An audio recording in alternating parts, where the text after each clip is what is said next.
So very good afternoon to all of you. I hope you're all doing good and are keeping good care of your health. And you all know that today we are going to discuss the 2021 prelims paper, right?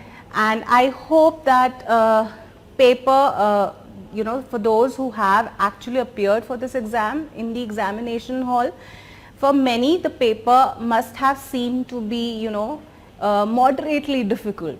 So when we are saying moderately difficult, we mean is that the themes which were picked up, the maximum themes, or what you can say is 50 to 60% of themes that were picked up were from normal, important topics, right? And when we take out the sectional analysis of the paper, many of the fundamental subjects like polity, economics, geography, environment, right, they were given due weightage like last year, right? Now coming to, understanding what made paper a bit unusual this year. The paper was unusual and different because, long back, if you take out the years, it's been 10 to 11 years that they have not asked any question on sports. So there were 2-3 questions on sports which, gave googly to the, aspirants, and they were tempted to attempt those questions. Reason being, many of you were following sports and follow sports. This year Olympics wasn't very much in news and everyone was following Olympics and, how many medals did we won, etc. So all these things, made paper more attemptable, right?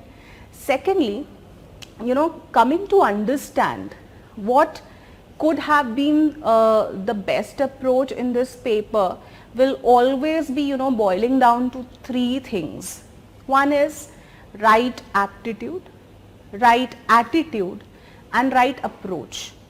So when we club all these things, we understand that is what is the essence of the UPSC preparation. And why we are all saying this is because, you need to know in such papers the kind of questions you need to attempt, the kind of, traps which you could have identified in the paper, right? And third thing is your conceptual knowledge, right? So this paper was a blend of all these 3 aspects, right? Second thing which is very important is when we talk about papers in the last 2-3 years, the message which we get, after analyzing the papers is that newspaper reading is very important, right? So when we are saying again newspaper, it's not a new thing which we are suggesting, but how things are made different when you read the newspaper and actually, you can get your hands on, random articles on culture or random articles on sports or news on sports, right? That could have played, an extra, they must have given you extra innings for those, especially those who, have this habit of reading the newspaper regularly, right? Having said that, I would just like to, apart from the sectional analysis which we will be doing, the message, which needs to be put across all the aspirants and, future aspirants is that you need to read or understand the fine print of the statements which are being asked in the prelims, right?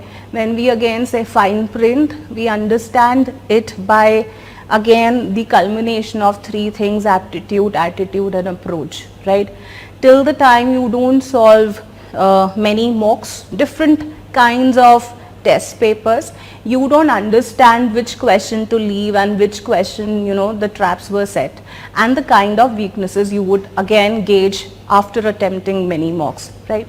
Secondly is holistic knowledge is very important. Now coming to understand holistic knowledge, what we mean is that now you can't separate your prelims preparation and say that this is my prelims preparation and this is my mains preparation and this is my interview preparation. This whole UPSC examination is of, as I said, right attitude, aptitude and approach. All these three things are integrated, right? They have to be, they have to go together. Now the kind of personality, so when we say, a question will come to your mind that why is ma'am saying that, the personality or attitude or aptitude is important. Because, when you carry the right kind of attitude or aptitude, as required by UPSC, because this is a given fact now, if you analyze the last 2-3 year papers, that UPSC now wants candidate who are well versed, well read, and having this, flair of understanding things logically, right? So when we understand this by, having a look at the personality test syllabus, or what you call as keywords as given in the official UPSC, notification. It clearly mentions that the test, in broad terms, this is really an assessment of not only the, candidate's intellectual qualities, but also social traits and in his interests in current affairs. So current affairs knowledge, or what you call as, general awareness, is very much, well sought by UPSC. The kind of qualities which they are looking in the interview, don't assume that these kind of qualities you will internalize as soon as you appear for the interview. These qualities are to be, you have to inculcate these qualities from the very start. So they are very clear that they require candidates who have mental alertness, right? Who have critical powers of assimilation, who have clear and logical exposition, balance of judgment, variety and depth of interest, ability for social cohesion and leadership, right? Next, if you come across, the requirements which they are seeing in any aspirant to be selected in this exam, is that they are very clear that the candidates need to have awareness of the things which are happening around them, right? Both within their state, country and world, as well as they need to be aware of the modern currents of thought and new discoveries, right? That should rouse the curiosity in a well-educated youth. So when they are emphasizing these terms, that they need to be aware of, the new discoveries or general happenings around the world, in the state, in the country, that should rouse curiosity among the well-educated youth. That means the candidate, which they will be selecting, whether you talk about prelims, mains or interview, should have these qualities innate to clear this exam. And that is very much reflected in the kind of questions they are asking now. There are some questions which look like fundamental and, conceptual, but, or factual for that matter. But those questions, can be solved by having clear and, logical balanced judgment, whether, this can be true or not, right? Or whether, you should attempt this question or not. So these kind of judgment or challenging situation in which you are put in, don't assume that this will be the first and the last. This examination is very challenging in respect of understanding the right, approach. The people who are getting selected, in UPSC, they very much, reflect the kind of qualities which this exam requires. It's not as if, they read 100 books to cover 100 questions coming every year. No. What they actually do is that they will stick to their very basic textbooks, basic conceptual knowledge and basic understanding of the skills which are required to clear this exam, and that is what actually you also have to follow, right? Now let's start with the section. So I will be taking history section, which came in 2021 prelims. So as you can see, In 2020, there were 19 questions. In 2021, there are 18 questions. So the shift has not been that much, that either the number of questions have increased or decreased. It's more or less the same, right? Now coming to analyze the number of questions asked in the last 2 years from different subsections in history. So in 2021, there were 4 questions in ancient India. In 2020, again there were 4 questions. So again there is no transition, no change. In medieval India this year there has been 4 questions.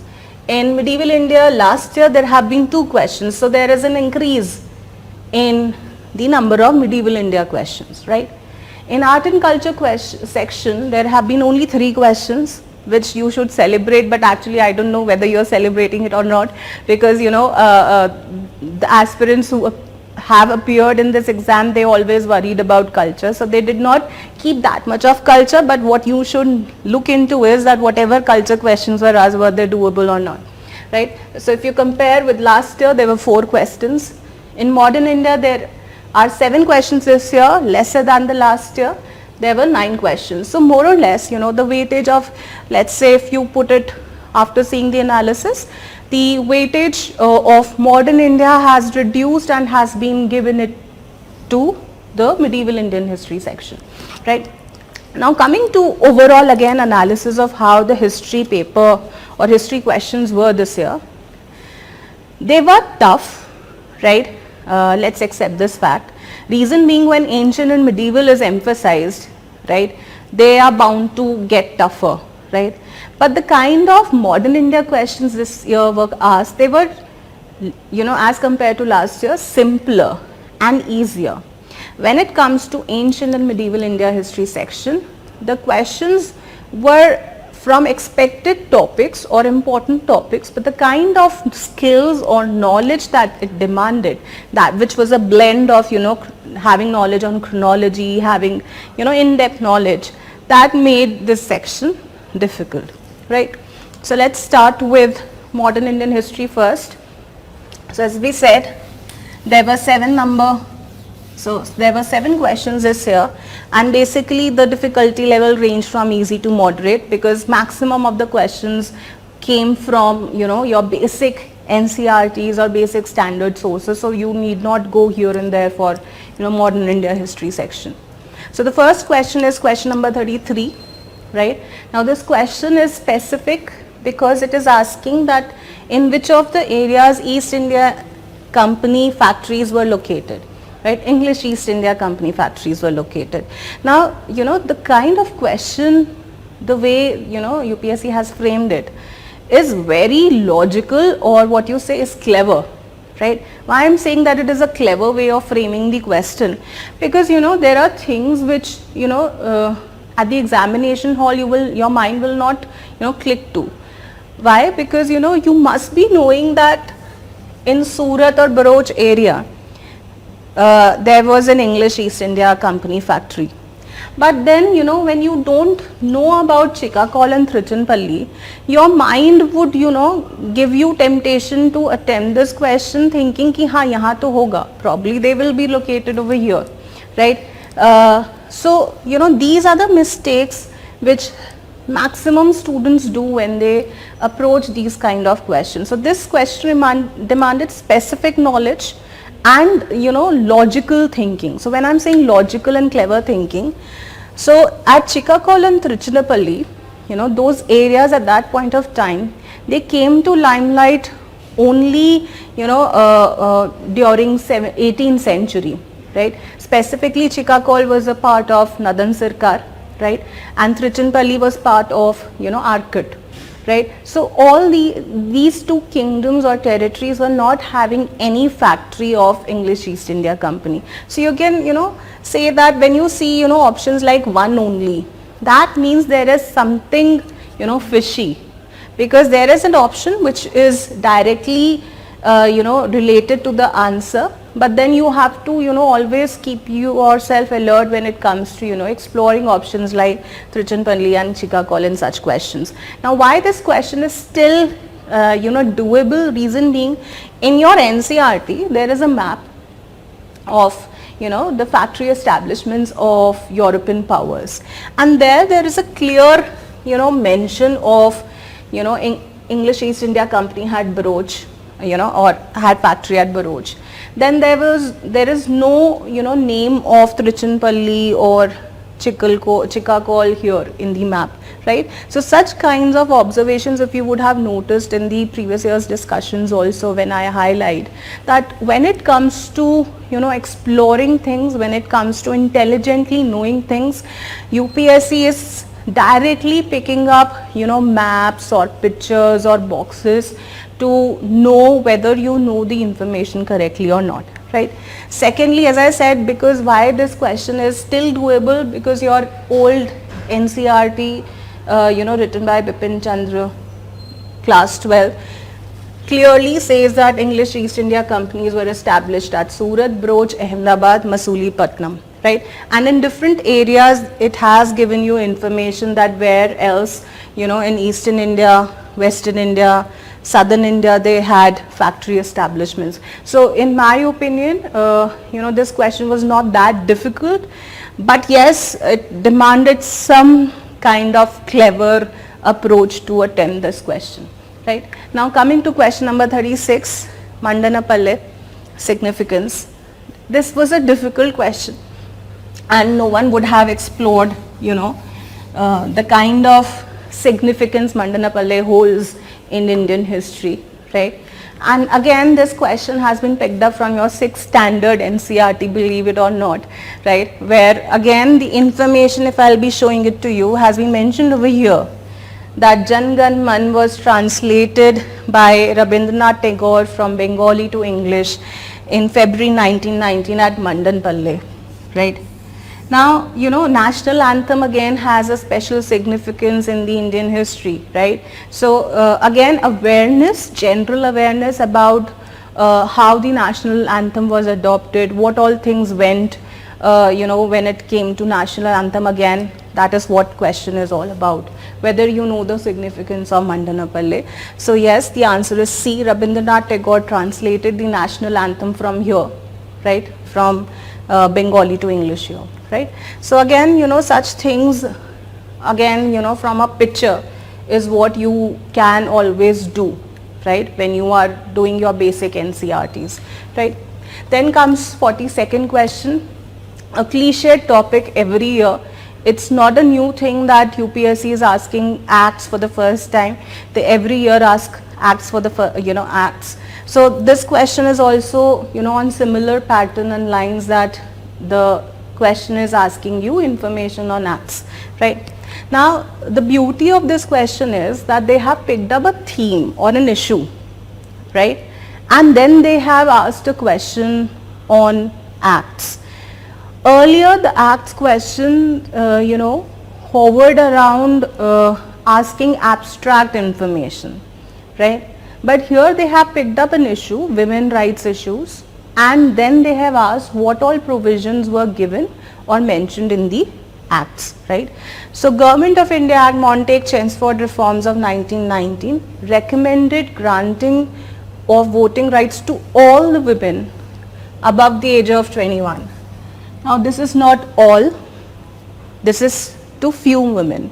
So you eliminate one, but because this is a two-statement question, elimination in such type of questions becomes difficult, and hence the attemptability also need to be, very cautiously seen. Second statement says Government of India Act 1935 gave women reserved seats in legislature. So this is correct. So 2 only is the answer, right? So basically the 1919 Act provided women voting rights, but not all women were given voting rights. Similarly, at the provincial level, the Government of India Act 1919 gave these voting rights, but it was limited, as I said.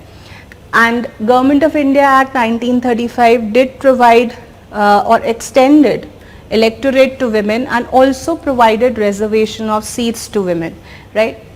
And this was, Abhyas question on 1935 Act, which in the explanation mentioned that, you know, there was reservation of seats to women. So it mentioned that it extended the principle of communal representation by providing separate electorate to women, labor and depressed classes. This is the original, you know, UK Parliament 1935 text, which clearly mentions that the women's seats were now reserved, you know, through this act. So 2 only is the answer and 1 only is correct, incorrect. Now coming to 43rd question, a very easy question. Now if someone is getting, you know, or getting this question as wrong, so they have to work out on the kind of attention they are having when it comes to attempting the paper in the examination hall, right? So such questions which are very easy, you should not lose out on, because these are the things which, you know, reduces your score at a very substantial number, because, you know, these are questions which very serious candidates or good candidates will not be marking as incorrect, right? So 8th August 1942, the significance of 8th August 1942 is that the Quit India resolution was adopted by All India Congress Committee. And again, this is a very easy question. It's clearly mentioned in your old NCERT Pipin Chandra. It's also mentioned in your spectrum. It's also mentioned in all your basic textbooks. So this is not a new information or a very information which you don't know from where to read, right? Similarly, we again had a question in Abhyas, you know, last year, where it was clearly mentioned in the explanation that Quit India resolution was passed on 8th August by the Congress, right? Then comes your 44th question. Now this question is difficult, but yet again, if I would say, there is always a question on Mahatma Gandhi, right? I know everyone would agree with this, that every year you get a question on Mahatma Gandhi, right? But no one would have thought that, you know, these translations of songs from prison was written or, you know, compiled by Mahatma Gandhi, right? Now why, you know, this question is unique? Reason being, and it has relation with current affairs, because recently Maharashtra has come up with this idea of promoting jail tourism from Yerawada jail, right? Now Yerawada jail, you all will be knowing, that has a special significance in the freedom struggle of India, and Mahatma Gandhi had also been sentenced over there and, you know, shared few days over there, and from this jail he translated or compiled these songs from prison, right? So that's how, you know, when you come across any news, however, you know, I would like to make myself very clear over here, that when you come across these news, you then have to, you know, read more about Yerawada jail, right? You would read about, you know, the relationship with Mahatma Gandhi and Yerawada jail, right? And then you will find out such information, because you can't expect newspaper reading or newspapers to give you every information, right? So that is how you link your current affairs with your static or fundamental portion. So when you have come across this news that from, you know, Yerawada jail tourism will be started by Maharashtra, and Maharashtra will be the first state in India to do so, then you have to explore the, you know, different permutation and combination of Yerawada jail and freedom struggle and Mahatma Gandhi, and then you can come up to this piece of information that songs from prison were compiled by Mahatma Gandhi, right? Then comes 46th question, very easy again question. Reason being, this is a information which you can find in every standard textbook, right? So the secretary of Bethune Female School was Ishwar Chandra Vidyasagar, right? Again, this is a snapshot of your 12th standard old NCERT Modern India book, where it's clearly mentioned that Vidyasagar was the secretary of Bethune School, right here. So that's how, you know, you arrive at the right answer. Similarly, we have in the All India Test Series last year question on Ishwar Chandra Vidyasagar, right, where we also had given you in the explanation that he was the secretary to Bethune School, right? Now that is what in the end I will just tell you when my section is over, how you have to make use of test series and the kind of information which you can get in the UPSC papers, right? Then comes your 47th question. Question again very easy one. If you have done your freedom struggle movement, right, you must have come across INA trials, right? And when you do INA trials, these are the personalities which you would come across, right? So Shahnawaz Khan, Prem Kumar Sehgal, Gurbaksh Singh Dhillon, again they are officers of the INA, right? And they were sentenced by the British government, right? And again this piece of information is available in your old NCRT, Bipin Chandra, right, where it's clearly again mentioned, Dhillon, Prem Sehgal, Shahnawaz Khan, right? All this piece of information again is not as if from where it has landed in the paper.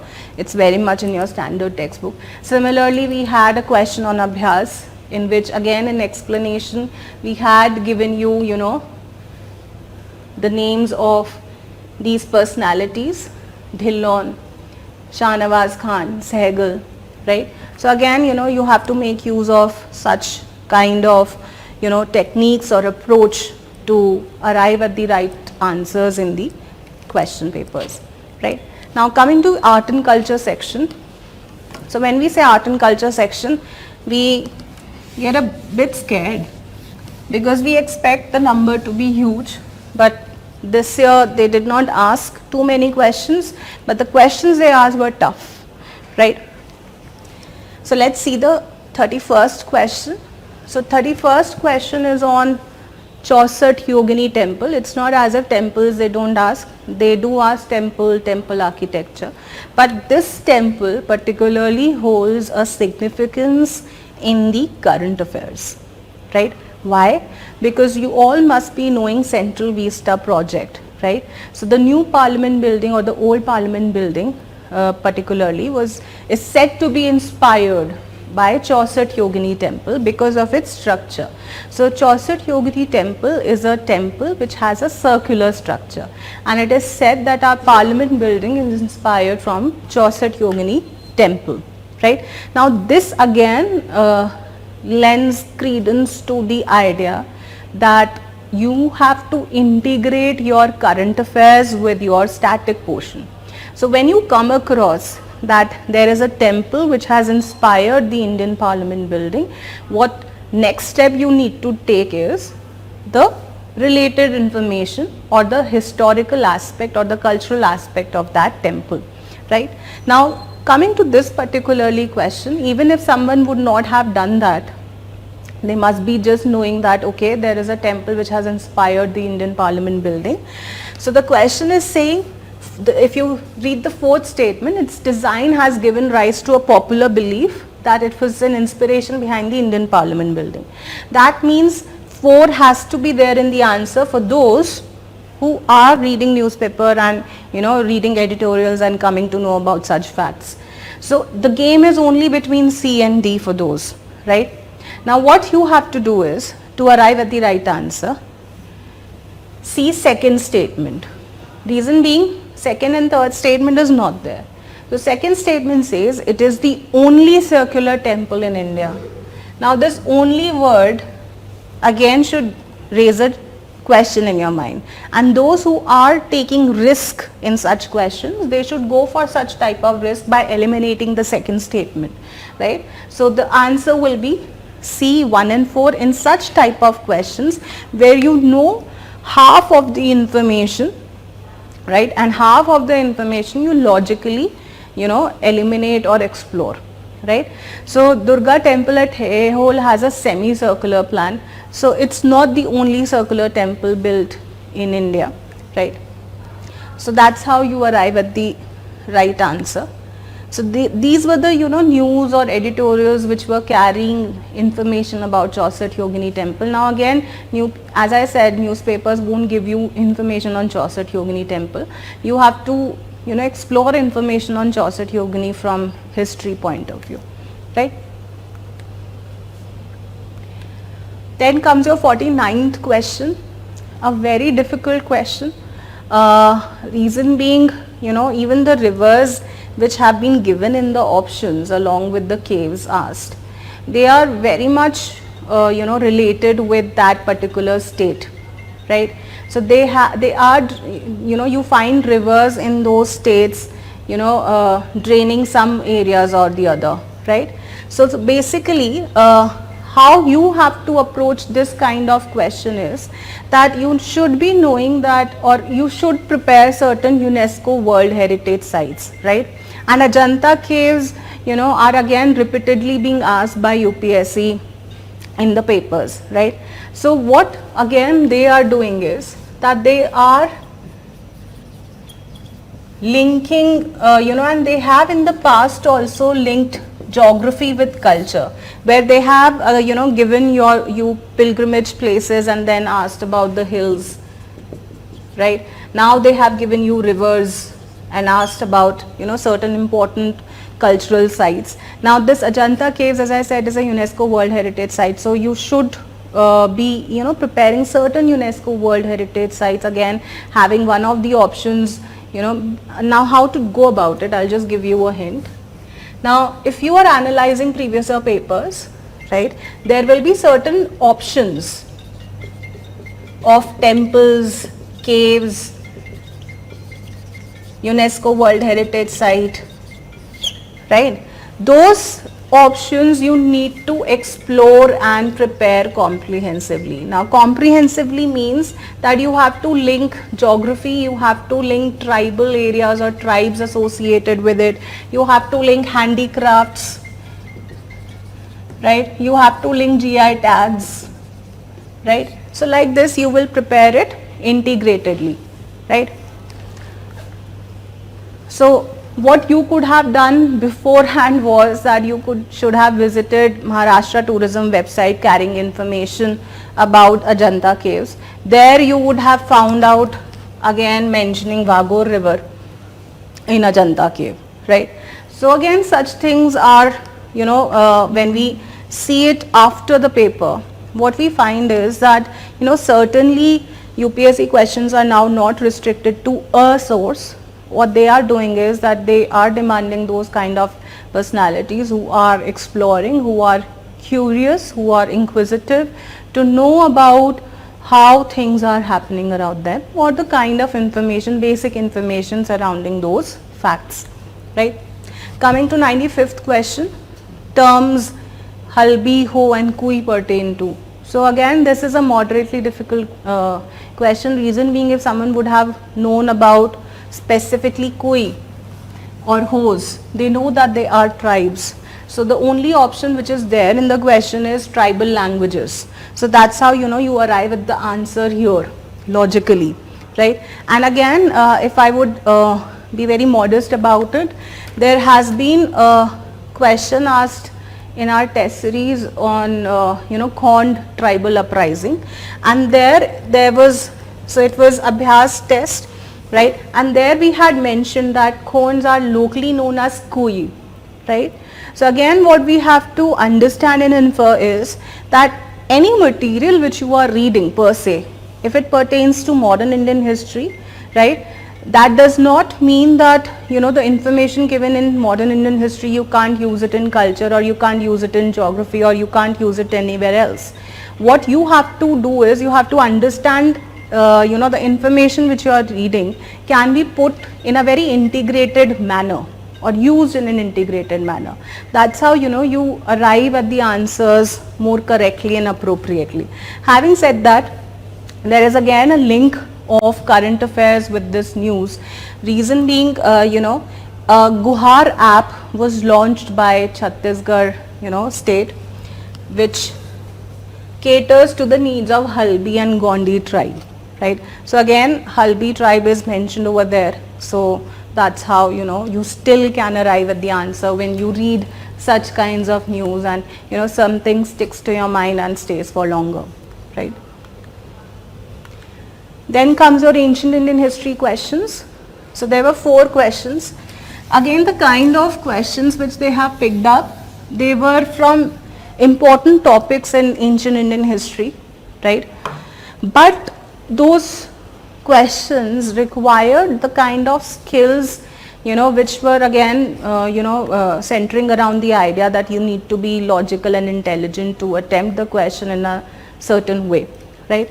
So let's understand how the questions were. Now this was the very easiest question of ancient Indian history, Dholavira, right? Because time and again everyone would have come to know about Dholavira because it was recently ascribed as a UNESCO World Heritage Site status, right? And it is well known for its water harvesting or water reservoir system. So it has to be Dholavira, right? So A was the answer, and this was the very easy question. And you have news related to Dholavira. You also have, questions in our test series asked directly on, Dholavira and, water conservation system.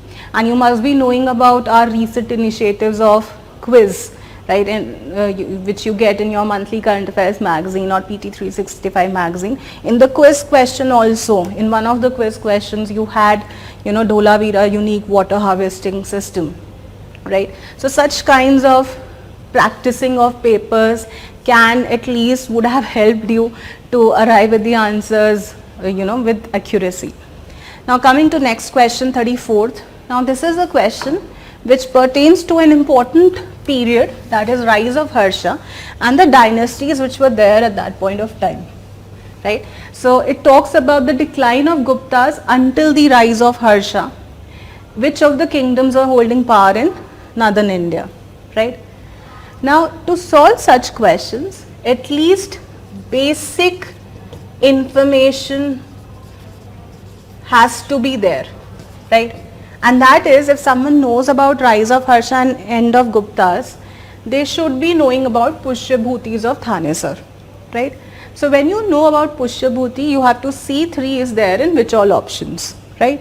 Now again, you would notice that 3 was there in 2 options, B and C, right? Now what you have to do is, you have to think of eliminating certain dynasties, right? Now again, if you see the second option, that is Parmars of Malwa, again this requires having knowledge on chronology, right? So Parmars of Malwa were not at this during this time, that is 7th century, but they started to come to the surface or picture around 9th century AD, right?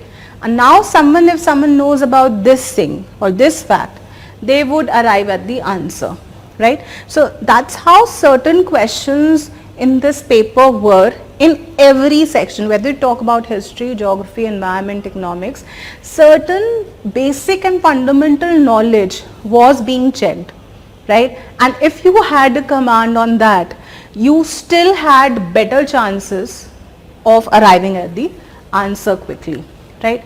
Now if you see the exact source of this question, so this exactly lines or options were picked up from one book, that is Romila Thapar, Early India, but that does not mean that you will read Romila Thapar, right? This question could have been solved by reading your R.S. Sharma old NCERT as well, right?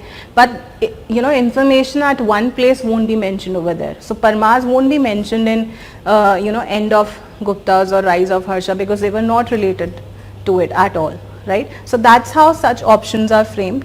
Now if you will see, it mentions Guptas of Magad, right? Then you have Mokris, then you have Pushyabhuti, then you have Metrikas, right? So you have those dynasties at one page mentioned, and then the question was framed, right? Similarly, we had a question in our All India test series, which could have led you solve this question. There was an option, that is C. The Gupta dynasty was brought to an end by Harshvardhan of Pushyabhuti dynasty, right? So that means Pushyabhuti has to be there in the correct answer. Similarly, you had question on dynasties or pair type, where in the explanation there was clearly mentioned that Parmars were around 900 AD, right? So such things, if you can eliminate option 2, if you arrive at the option 3, you can solve such questions. But yes, I agree that such kind of interlinkages with the content which you read is now what you need to work on, rather than finding out answers from the books to the questions and then running after those books, right? Then comes your 37th question. This is also moderately difficult, reason being if you read on lithic age, that is Chalcolithic, Neolithic, Mesolithic, Paleolithic, you will be aware of these places except one, right? So you must have heard about Burzahom, you must have heard about Ganeshwar, right? So these are two basic options. But Chandraketugarh has again bearing on current affairs, because there was a news item which carried news on Chandraketugarh, where a heritage panel is planning to build an international center, right? So there in those kind of news you would have come across that Chandraketugarh was a well-known place for terracotta art, right? So again, such interlinkages is what UPSC is trying to explore, where it's checking your general awareness with your fundamental knowledge, right? So Burzahom is a Neolithic site known for bone tools and pit dwellings. So rock cut shrines is not correct. So one you eliminate. Then the only options left are 2 and 3 and 3. That means 3 has to be there in the answer. It's the second one which is making this question difficult, and again, as I said, that has a bearing on current affairs. Then comes your 41st question. Again, from an important topic called literature, specifically at the Gupta period or end of Gupta period. And you must have heard about me saying that A.L. Basham Wonder That Was India is an important book, right, which you have to read to cater to the demands of both mains and prelims, right, because the kind of syllabus mains has, you have exactly those topics mentioned in that book, right. So if you talk about literature, Bhavbhuti is an important playwright and a seminal critic of Kalidas' work, right. So the answer is playwright, and it's again very typically given in your A.L. Basham Wonder That Was India, which mentions that Bhavbhuti, after Bhavbhuti the quality of Sanskrit drama declined, and he was an important critic of Kalidas' work, right. So again, from one information you can arrive at the answer. You need not be knowing Hastimala and Shimeshwara. Now that's how again you have to think, you won't be knowing everything, but one option or one basic information could have led you to arrive at the right answer, right. Then comes your medieval Indian history section. So there were 4 questions. Questions were on expected topics, like you will get question on Mughals, you get question on Vijayanagar, right. There were only 1 or 2 questions which have never been explored the areas. That's why medieval Indian history section appeared to be difficult, right. But again, if you stick to your basic topics of doing certain areas, you still have chances to get maximum marks in history, right. The questions which are difficult for everyone would be difficult for everyone. You are not focusing there. What you should focus now is that whatever learnings you are getting through discussion, that this was a basic information which you should have been knowing, or the kind of sources which you should have not avoided, those are the learnings which you have to take, right. Now coming to 35th question, a question on Vijayanagar Empire as expected every year is there in the paper, but the kind of question which they have asked is difficult one, right. So I agree that you don't find information on such things in your standard textbook, but that's how you have to now go about it. So when you all know that Vijayanagar Empire is important, right. So what you have to now do is that you need to have in-depth knowledge on the often repeated topics given by UPSC, right. Now how you get and arrive at the in-depth knowledge, because it's not as if Vijayanagar Empire has already been asked or always been asked in prelims, it's also asked in your mains, right. And you all know that the accounts of the travelers had also been asked in mains, right. So now what you have to do is when you know that travelers accounts are important, so you should explore from prelims and mains both point of view the travelers who have visited Vijayanagar Empire and their findings about society, economy, administration, etc. This will serve two purposes. One, it would cater to the questions like these in prelims and would help you to also write good answers in mains. Right? That's why I always say that history is one subject which is linked with prelims and mains intricately, which you are not realizing, right? So all the options are correct.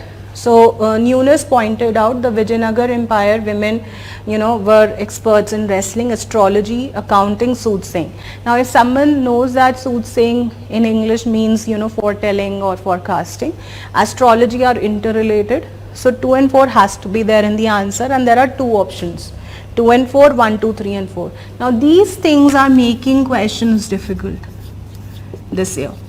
The options were too close.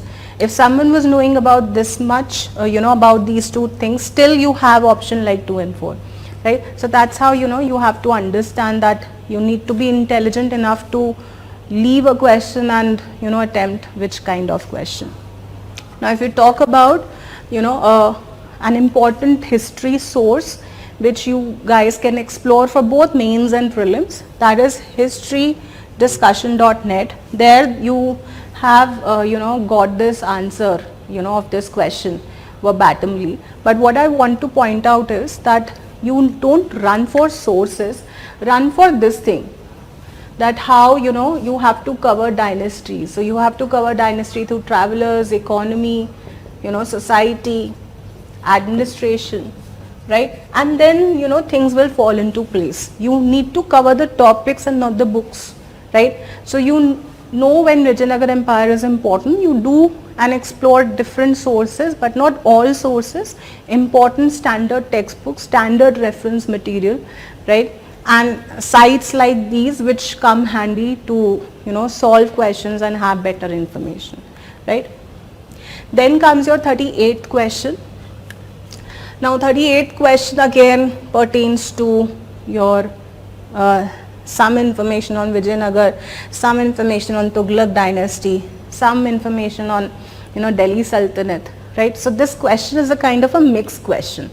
That's how many questions were this year in different subjects. So in history you have question like this, that means this is not a one question, this is 3 questions in one question, right? Similarly you have questions like these in environment, you have questions like these in geography also, you have in one question different questions, right?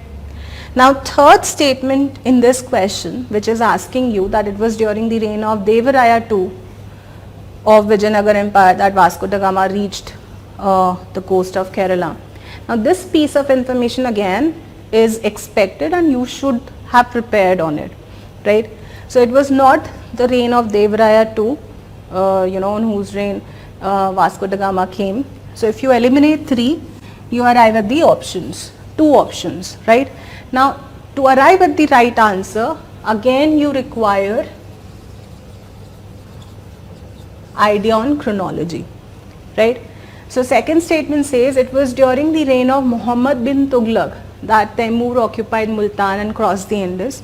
So it was not during the reign of Muhammad bin Tughlaq but Firuz Tughlaq, right? Again these two kind of information which requires you to arrive at the answer, it can be found in your basic textbook and in your previous year analysis session which we have conducted, right?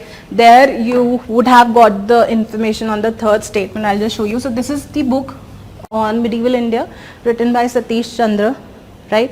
So this clearly mentions that Firuz Shah Tughlaq reign was from 1351 to 88, right? And Muhammad bin Tughlaq's reign was 1324 to 51, right? Now it mentions that Timur invasion of Delhi happened in 1398, right? So if it happened in 1398, Muhammad bin Tughlaq had died by that time, right? And it was during the reign of Firuz Tughlaq that Timur invaded India.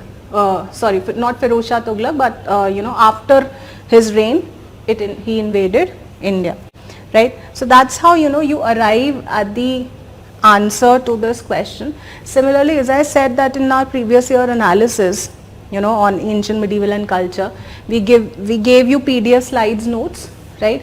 So there was a clear mention of that Vasco da Gama landed in Calicut during his time, that is Salluva Narasimha, right, of the Salluva dynasty, right? So again, you know, such things which you get free, right, you should not ignore it. You should you know, take it as a content, because again, as I said, Vijayanagar Empire is important, right? So you need to prepare it holistically.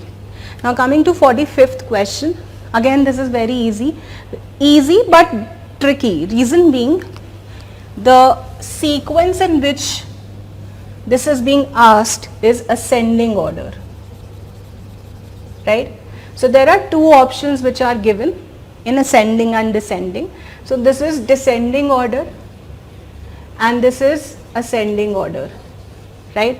So the biggest was Subha, then Sarkar, then Pargana, and the smallest was Pargana, Sarkar and Subha, hence the answer is A.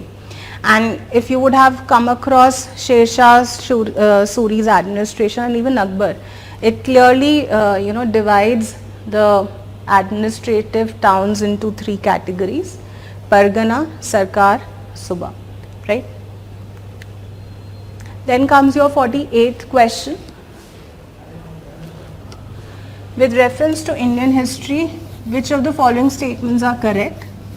Now coming again to such type of questions which required fundamental knowledge or, you know, wide variety of knowledge, this question was difficult, right? But again, to tell you the truth, this question could be solved by reading your NCERT, right? Because in NCERT, there is clear mention of the third statement that Rohilkhand kingdom was formed out of territories not occupied by Ahmad Shah Durrani, right? So if someone knows this, one can eliminate two options.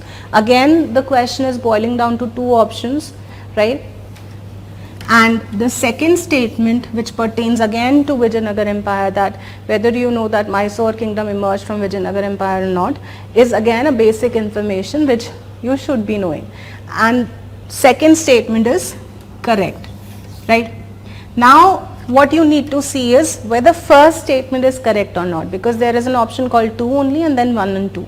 Even if you know, eliminate third statement, you are having two options.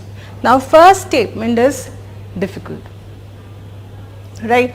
So this question is difficult, but the kind of information which is given in your NCERT can prove beneficial to you to an extent, because it clearly mentions that it was the breakdown of administration following Nadir Shah's invasion. Ali Muhammad Khan carved out a separate principality known as Rohilkhand, which means third statement is not correct, right? Now coming to Vijayanagar Empire, as I said, so Vijayanagar Empire, you know, Mysore state or Mysore kingdom was carved out from Vijayanagar Empire, so second has to be correct.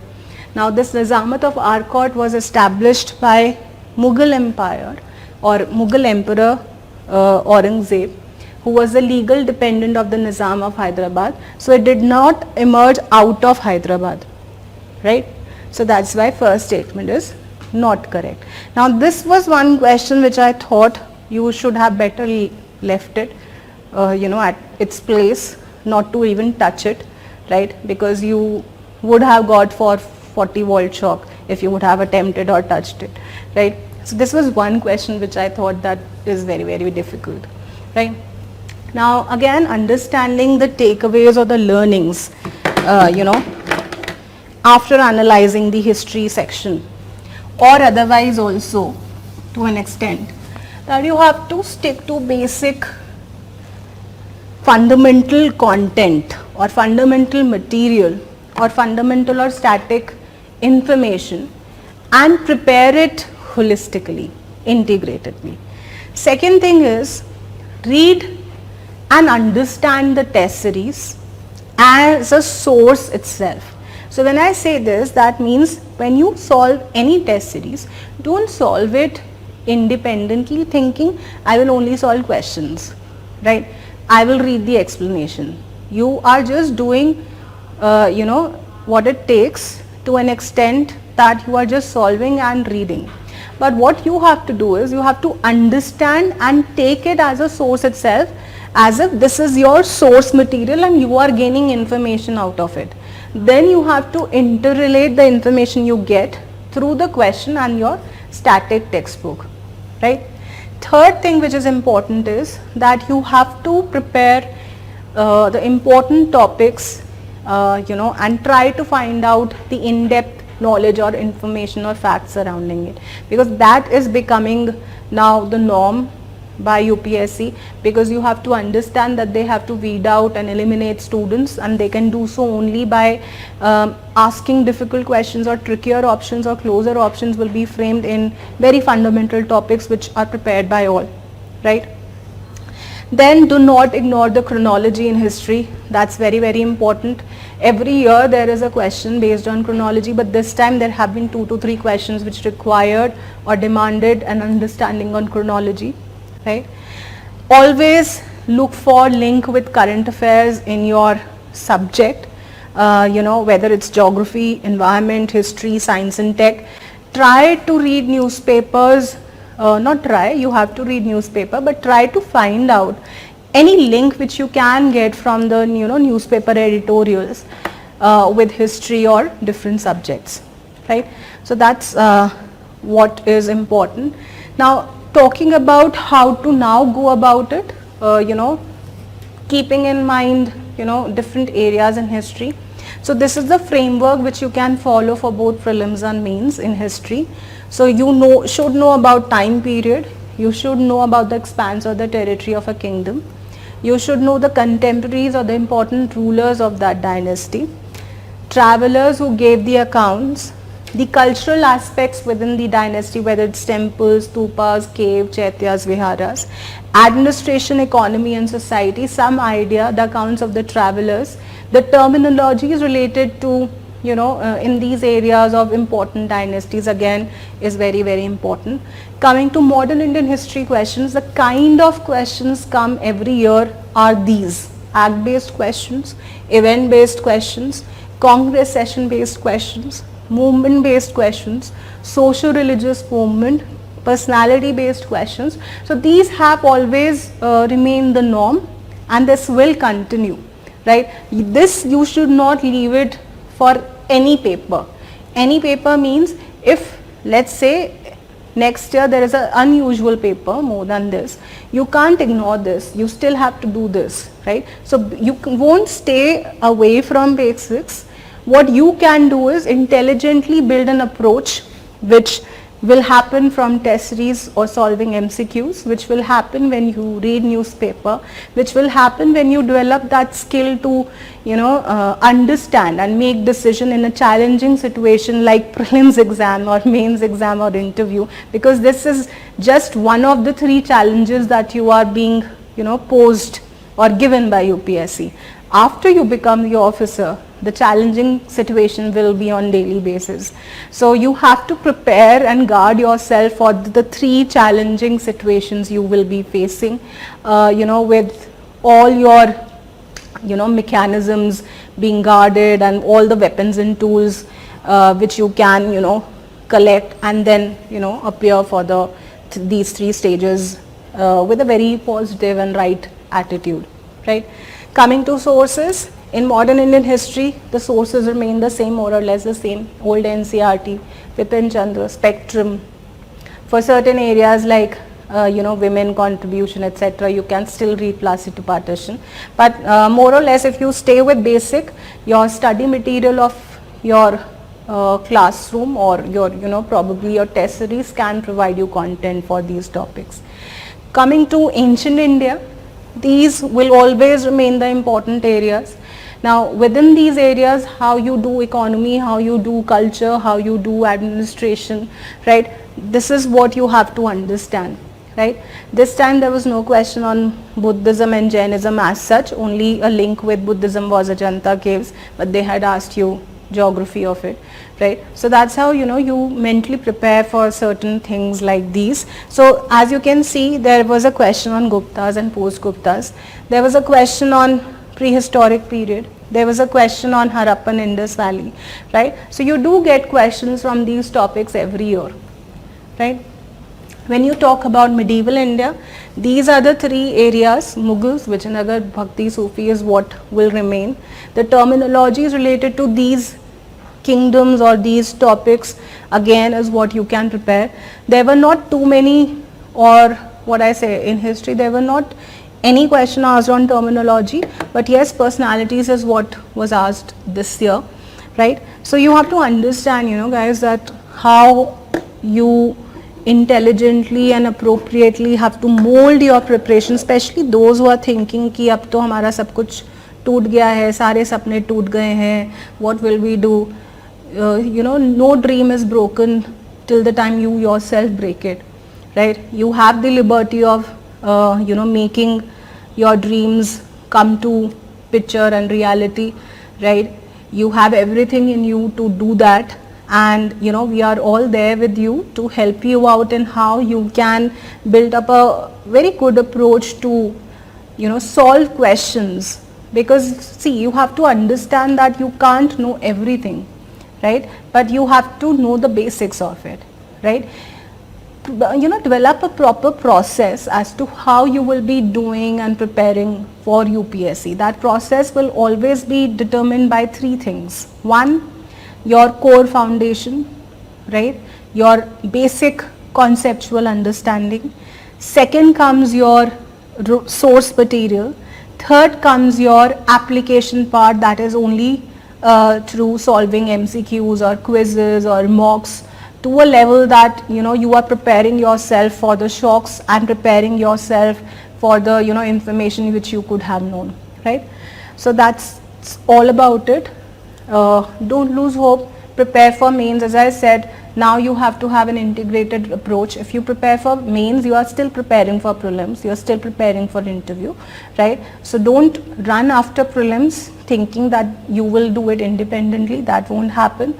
You have to prepare for mains. You have to read you know, good books. You have to write answers so that the knowledge aspect is built up more and is aligning with this whole demand of UPSC, right? So all the best, guys. Have a good day.